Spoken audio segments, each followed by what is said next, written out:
যেসব আপুদের বাড়িতে অ্যালোভেরা নষ্ট হয়ে যাচ্ছে, পচে যাচ্ছে, কিভাবে সংরক্ষণ করবেন বুঝতে পারছেন না, আজকের ভিডিওটি তাদের জন্য। আশা করি সম্পূর্ণ ভিডিওটি দেখবেন। হ্যালো এভরিওয়ান, আসসালামু আলাইকুম। প্রথমেই আমি গাছ থেকে অ্যালোভেরা কেটে ভালোভাবে ধুয়ে নিয়েছি। এরপর আমি একটি ঝুড়িতে সবগুলো অ্যালোভেরার ডাল রেখে দিয়েছি, যাতে করে সবটুকু পানি ঝরে যায়। এখন আমি একটি ছুরির সাহায্যে অ্যালোভেরা ডালের পাশের কাঁটাগুলো ছাড়িয়ে নিয়েছি, যাতে করে হাতে না ফোটে। এখান থেকে আমি দুটো ডাল ছোট ছোট টুকরো টুকরো করে কেটে নিয়েছি হেয়ার প্যাক তৈরি করার জন্য। বাকিগুলো দিয়ে আমি জেল তৈরি করে রাখবো। এখন আমি ডালের এক পাশের ছোলাগুলো ছাড়িয়ে নিব, যাতে করে অ্যালোভেরার জেলটুকু ভালোভাবে বের করা যায়। অ্যালোভেরা জেল আমরা বিশেষ করে চুলের যত্নে বেশি ব্যবহার করে থাকি।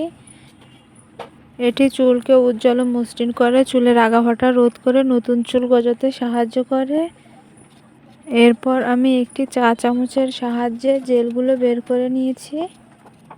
আপনারা দেখতেই পাচ্ছেন কত সহজে জেলগুলো বেরিয়ে আসছে। আপনারা চাইলে অন্য কিছুর সাহায্যেও বের করতে পারেন। এখানে আমি অনেকগুলো ডালই নিয়ে নিয়েছিলাম, তাই আমার জেলগুলো বের করতেও অনেকটাই সময় লেগেছিল।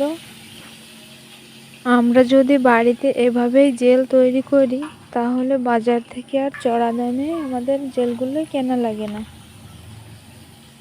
এরপর আমি একটি ব্লেন্ডার নিয়ে নিয়েছি। ব্লেন্ডারে সবগুলো জেল ব্লেন্ড করে নিব, যাতে করে কোনো দানা বা টুকরো না থাকে।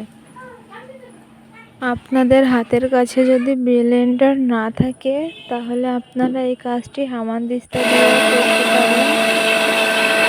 ফাইনালি আমার ব্লেন্ড করা শেষ হয়ে গিয়েছে।